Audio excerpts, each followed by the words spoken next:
প্রিয় শিক্ষার্থীবৃন্দ, Narayanganj high school and কলেজের অনলাইন ক্লাসে শুভেচ্ছা।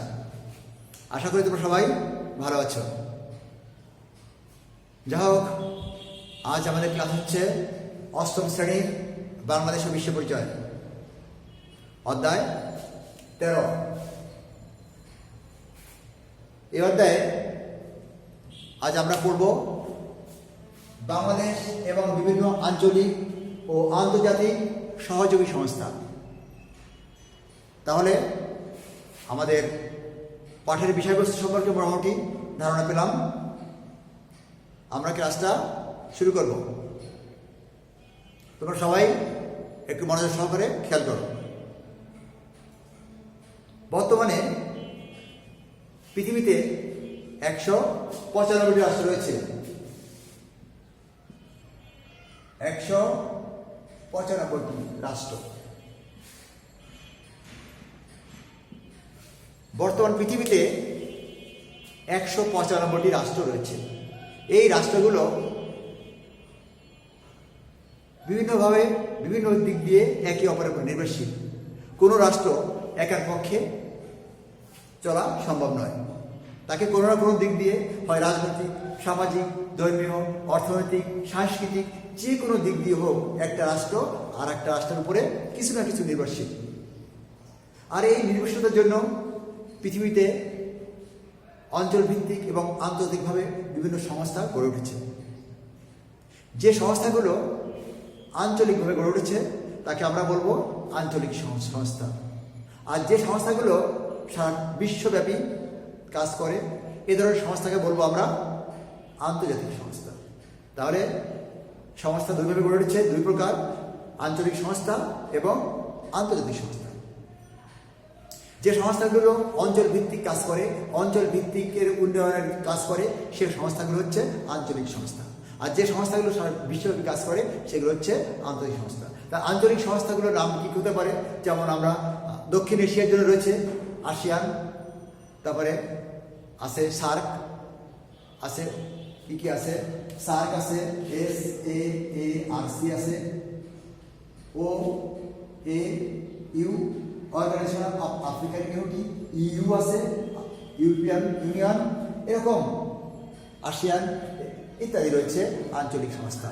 এই সংস্থাগুলো একটা অঞ্চল ভিত্তিক কাজ করে। এবং অন্যদিকে আরও আন্তর্জাতিক কিছু সংস্থা রয়েছে যেগুলো তোমরা জানো, সেগুলো হচ্ছে UN জাতিসংঘ রয়েছে, OIC রয়েছে, তারপরে রয়েছে জোট নিরপেক্ষ আন্দোলন, জোট নিরপেক্ষ সংস্থা। এরকম বিভিন্ন সংস্থাগুলো রয়েছে যেগুলো অঞ্চল ভিত্তিক নয় বরং সারা বিশ্বব্যাপী কাজ করে। তাহলে প্রিয় শিক্ষার্থীবৃন্দ, আজ আমরা এরকম কিছু সংস্থা নিয়ে কাজ করব।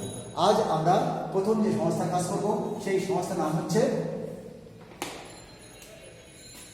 ইউনিসেফ। এক নম্বর ইউনিসেফ, UNICEF, ইউনিসেফ। আচ্ছা, ইউনিসেফ কি জানবো একটু আগে। তার আগে আমরা জানি যে জাতিসংঘ, জাতিসংঘ সঙ্গে বলে UN, জাতিসংঘের সঙ্গে বলা হয় UN, ইউনাইটেড নেশনস।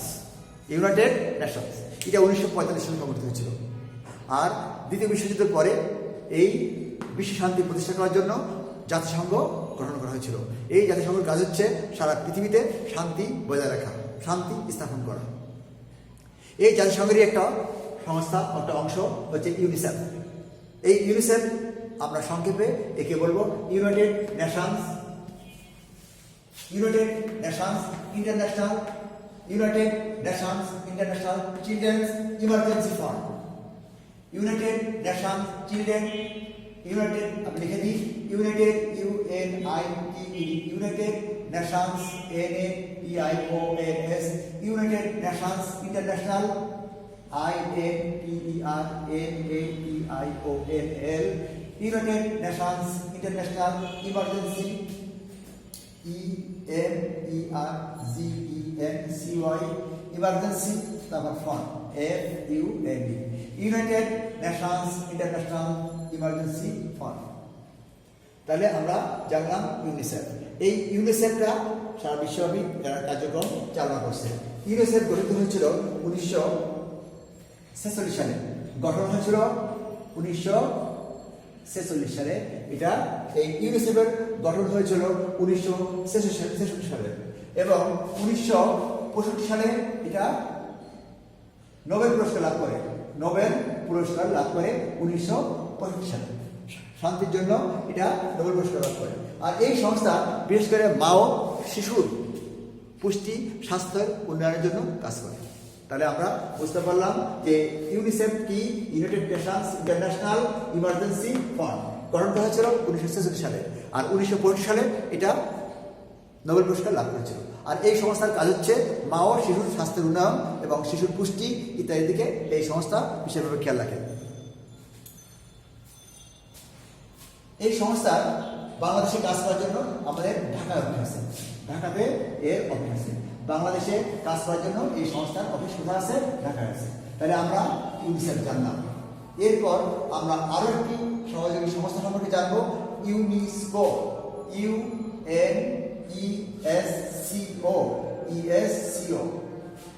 ইউনেস্কো। আমরা আরো একটি সহযোগী সম্পর্কে জানবো, এর নাম হচ্ছে UNESCO, United Nations, UNITED Nations, NATIONS, United Nations Educational, EDUCATIONAL, United Nations Educational Scientific, SCIENTIFIC, United Nations Educational Scientific and cultural, CULTURL, cultural organization,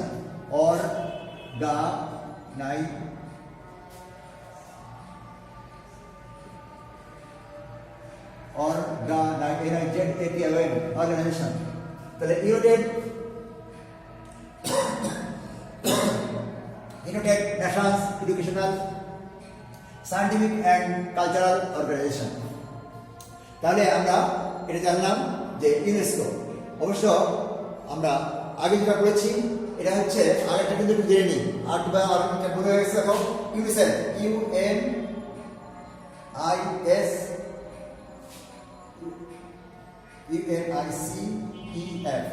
UNICEF,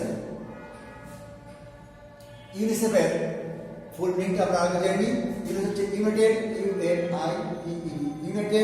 Nations, NATIONS, United Nations International,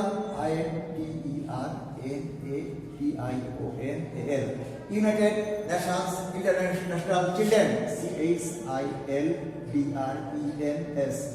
United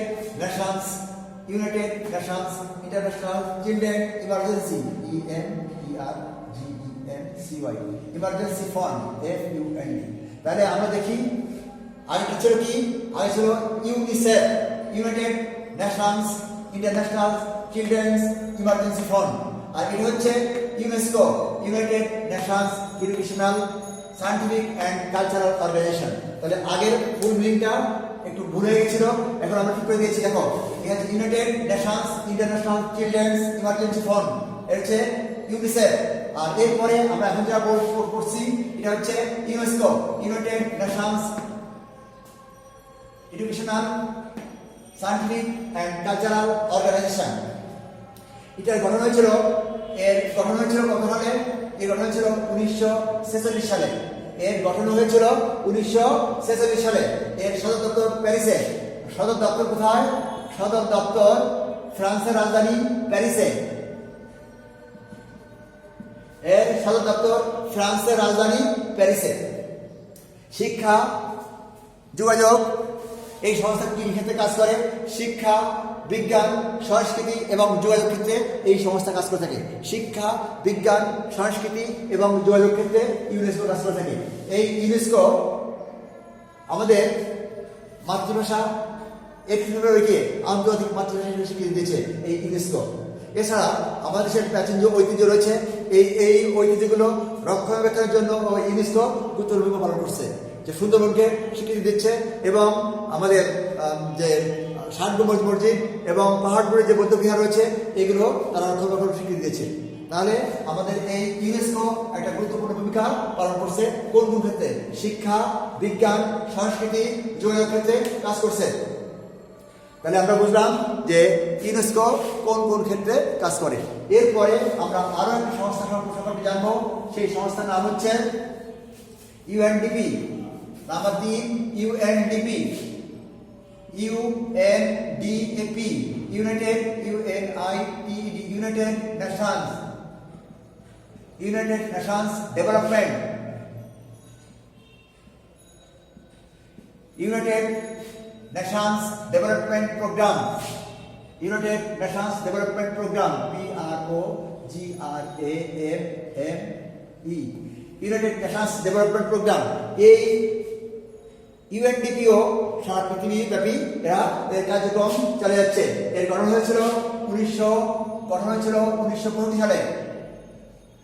এই UNDP গঠন হয়েছিল 1965 সালে। এর সদর দপ্তর new ইয়র্কে অবস্থিত। সদর দপ্তর কোথায়? এর সদর দপ্তর নিউ ইয়র্ক। এর সদর দপ্তর নিউ ইয়র্কে। এই সংস্থা এই কি কাজ করে? ইউএনডিপি কাজ করে দরিদ্র দূরীকরণ। এর কাজ হচ্ছে দারিদ্র দূরীকরণ, সমাজ থেকে দারিদ্র দূরীকরণ এবং দেশের উন্নয়নের জন্য এই ইউএনডিপি কাজ করে যাচ্ছে। সারা পৃথিবীব্যাপী বিশ্বব্যাপী এই ইউএনডিপি কাজ করে যাচ্ছে। দারিদ্র দূরীকরণ এবং দেশের উন্নয়নের জন্য এই ইউএনডিপি কাজ করে যাচ্ছে। এছাড়া আমরা আরো একটা সংস্থা সম্পর্কে জানবো। এরকম সংস্থা হচ্ছে FAO, FAO, Food and Agriculture Organization. Food and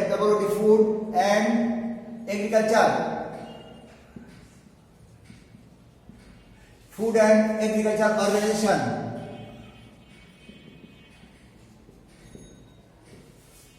দেশের জনসংখ্যা বৃদ্ধির সাথে সাথে খাদ্যের অভাব প্রকরণকে ধারণ করছে।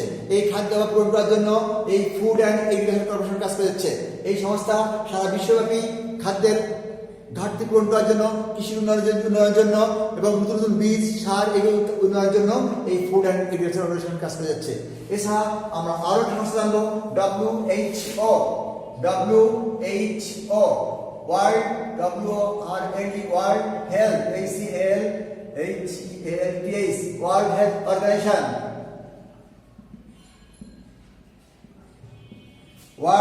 Health Organization. এরকম আমরা আরো একটি সংস্থা সম্পর্কে জানবো। এই সংস্থা হচ্ছে ওয়ার্ল্ড হেলথ অর্গানাইজেশন। এই ওয়ার্ল্ড হেলথ অর্গানাইজেশন হচ্ছে জনসংখ্যার বৃদ্ধির সাথে সাথে মানুষের স্বাস্থ্য হুমকির মুখে পড়েছে। এই স্বাস্থ্য রক্ষার জন্য বিভিন্ন ওষুধ, বিভিন্ন প্রযুক্তি ইত্যাদি উদ্ভাবন করে যাচ্ছে এই WHO। বর্তমানকালের সময় দেখো সারা বিশ্বে এখন করোনা মহামারীতে আক্রান্ত। এই করোনা মহামারী থেকে রক্ষা করার জন্য, মানব জাতিকে রক্ষা করার জন্য, মানব সভ্যতাকে রক্ষা করার জন্য এই WHO তারা নিরলস কাজ করে যাচ্ছে। নতুন টিকা, নতুন ওষুধ উদ্ভাবনের জন্য তারা সারাক্ষণ কাজ করছে। সারা বিশ্বব্যাপী বিজ্ঞানীদের নিয়ে এই সংস্থা কাজ করছে। তাহলে আমরা বুঝলাম যে এই WHO হচ্ছে পৃথিবীব্যাপী মানুষের স্বাস্থ্য ঠিক রাখার জন্য, স্বাস্থ্যের ডেভেলপ করার জন্য কাজ করে যাচ্ছে। পৃথিবীর অন্য দেশে যে সমস্ত এলাকায় প্রচুর বস্তি রয়েছে, সেখানে নানা বিভিন্ন রোগ রয়েছে। এই রোগ তারা দূর করার জন্য এই WHO কাজ করে যাচ্ছে।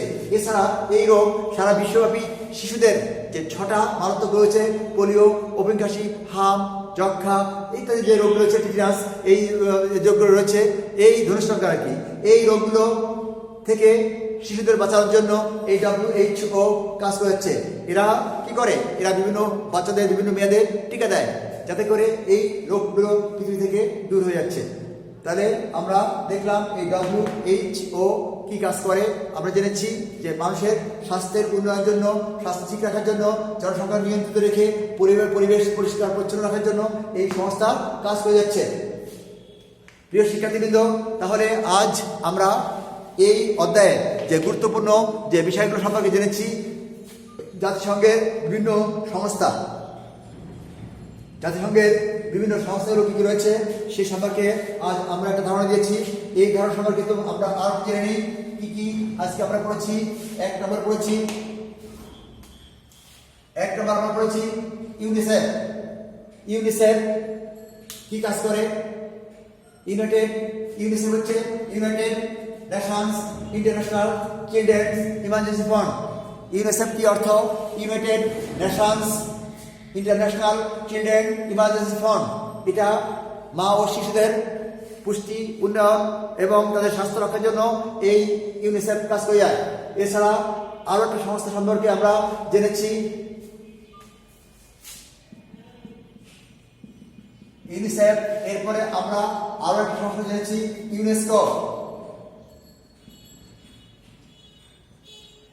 United Nations Educational Scientific and Cultural Organization. এই সংস্থাও বিজ্ঞান, প্রযুক্তি, যোগাযোগ, শিক্ষা ইত্যাদি ক্ষেত্রে এই ইউনেস্কো কাজ করে যাচ্ছে। এই ইউনেস্কো আমাদের কি করেছে? আন্তর্জাতিক মাতৃভাষা হিসেবে 21শে ফেব্রুয়ারিকে স্বীকৃতি দিয়েছে। আর এই ইউনেস্কো তারা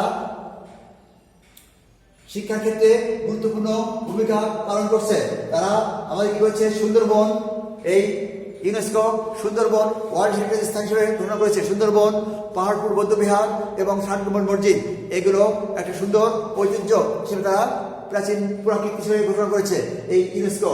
এছাড়া আমরা আরো একটু জেনেছি, 3 নম্বরে জেনেছি আমরা UNDP, United Nations Development Programme. এই সংস্থা কি করে? দারিদ্র্য দূরীকরণ, বিশ্ব থেকে দারিদ্র্য দূরীকরণ, বিশেষ করে গরিব রাষ্ট্র থেকে, তৃতীয় বিশ্ব দেশগুলো থেকে দারিদ্র্য দূর করার জন্য এই সংস্থা গুরুত্বপূর্ণ ভূমিকা পালন করে যাচ্ছে। মানুষের জীবনযাত্রার মান উন্নয়ন করার জন্য এই ইউএনডিপি কাজ করে যাচ্ছে। এছাড়া আমরা আরো কিছু সংস্থা জেনেছি, ফাও, তার নামে জেনেছি FAO, Food and Agriculture Organization. এই সংস্থাও কি কাজ করছে? সারা পৃথিবী থেকে খাদ্য সমস্যা দূর করার জন্য, খাদ্যের চাহিদা বৃদ্ধি করার জন্য, খাদ্যের যোগান বৃদ্ধি করার জন্য তারা কাজ করে যাচ্ছে। এই জন্য তারা নতুন নতুন বীজ, নতুন নতুন সার, নতুন নতুন কৃষিক্ষেত্রের প্রযুক্তি ইত্যাদি ব্যবহার করার মাধ্যমে এই ফুড অ্যান্ড এগ্রিকালচার অর্গানাইজেশন আমাদের জীবনযাত্রা থেকে আরো সুন্দর করে তুলছে। আমরা আরো একটু জেনেছি, আরো একটা সংস্থা জেনেছি, সেই সংস্থা হচ্ছে WHO। এই সংস্থা ওয়ার্ল্ড হেলথ অর্গানাইজেশন। এই ওয়ার্ল্ড হেলথ অর্গানাইজেশন জনসংখ্যা বৃদ্ধির সাথে সাথে মানুষ বিভিন্ন রোগে, বিভিন্ন অসুখে আক্রান্ত হচ্ছে।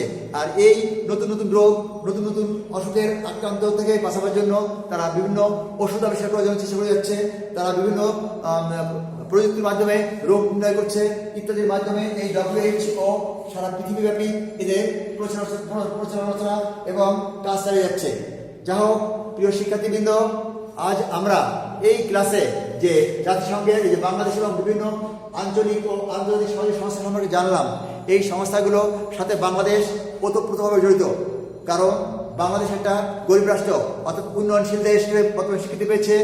এই দেশের বিভিন্ন সমস্যা রয়েছে, এখানে দারিদ্র্য রয়েছে, এখানে কৃষিক্ষেত্রের সমস্যা রয়েছে, এখানে স্বাস্থ্য সমস্যা রয়েছে, এখানে মানুষের জীবনযাত্রা ঝুঁকির মধ্যে রয়েছে। এই কারণে এই জাতিসংঘের এই বিভিন্ন সংস্থাগুলো তারা বাংলাদেশেও তাদের মিশন স্থাপন করে নিরলসভাবে কাজ করে যাচ্ছে।